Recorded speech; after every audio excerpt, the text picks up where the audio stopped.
দর্শক আসসালামু আলাইকুম, জীবনের গল্পে আপনাদের স্বাগতম। ক্যামেরার সামনে দাঁড়িয়ে আছে এই মুহূর্তে একটি বোন, আমরা শুনবো তারই জীবনের গল্প। আসসালামু আলাইকুম আপু, কেমন আছেন? ওয়ালাইকুম আসসালাম, আলহামদুলিল্লাহ ভালো আছি। আপনারা কেমন আছেন? আলহামদুলিল্লাহ ভালো আছি। আপনার নাম কি আর আপনি কোথা থেকে এসেছেন? আমার নাম পিঙ্কি, আমি বগুড়া জেলা থেকে আসছি। পিঙ্কি বগুড়া জেলা থেকে এসেছেন। আপনার বয়স কত? আমার বয়স 27 বছর। 27 বছর বয়স। আচ্ছা, আপনার বিয়ে শাদী হয়েছিল? হ্যাঁ, বিয়ে হয়েছিল, ডিভোর্স হয়ে গেছে। ডিভোর্স হয়ে গেছে কেন? স্বামীকে ডিভোর্স দিলেন কেন? আসলে একটা মেয়ে তো সহজেই ডিভোর্স দিতে চায় না, বিভিন্ন কারণ থাকে তার। আর সে চায় যে তার স্বামীকে নিয়ে সারা জীবন সুখে শান্তিতে ঘর করতে। আমিও চাইছিলাম এরকমই, কিন্তু আমার ভাগ্যেও যে নিয়তি কখন কার কি হবে কেউ সেটাই। বলতে পারে না।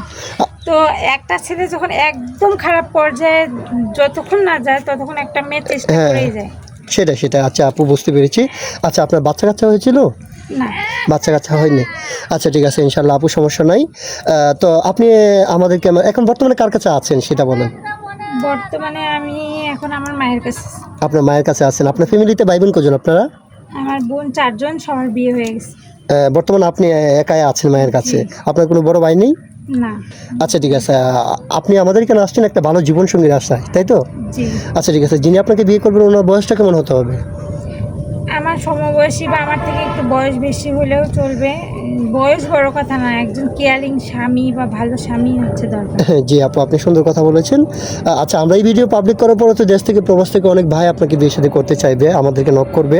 তো অনেকের বয়স 40-45 হয়ে যায়, এরকম কোনো বয়সের ভাই যদি আপনাকে বিয়ে করতে চায় বসবেন?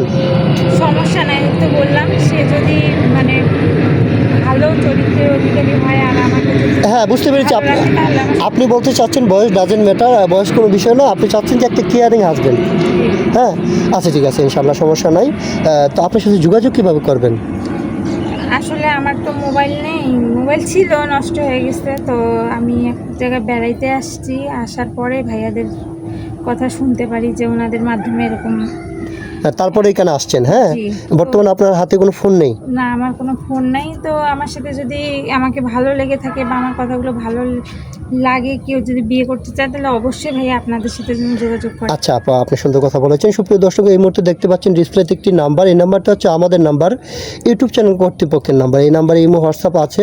যদি কোনো ভাই আপুর দায়িত্ব নিতে চান তাহলে ওনার একটা ছবি স্ক্রিনশট মেরে পাঠিয়ে দিয়ে আমাদেরকে ভয়েস করবেন। আমাদের প্রতিনিধিরা আপনাদের সাথে যোগাযোগ করবে। কেউ অযথা অডিও কল, ভিডিও কল দিয়ে আমাদেরকে বিরক্ত করবে না, তাহলে কিন্তু আমরা ব্লক মারতে বাধ্য হব। আচ্ছা ঠিক আছে আপু, নামাজ কালাম পড়া হয়? ইনশাআল্লাহ যতটুকু জানি সব কিছুই জানি। কোরআন শরীফ পড়তেও পারি, নামাজও পড়ি, ছোটোখাটো আমলও করি ছোটোবেলা থেকে। হ্যাঁ, আচ্ছা ঠিক আছে। রান্নাবান্না পারেন তো? সব কিছুই পারি। সব কিছুই পারেন। আচ্ছা, লাস্ট একটা কথা বলি, সিঙ্গেল ফ্যামিলি পছন্দ নাকি জয়েন্ট ফ্যামিলি পছন্দ?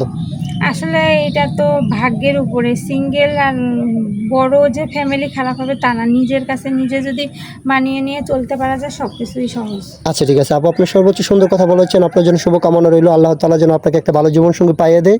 ভালো থাকবেন, সুস্থ থাকবেন। আল্লাহ হাফেজ।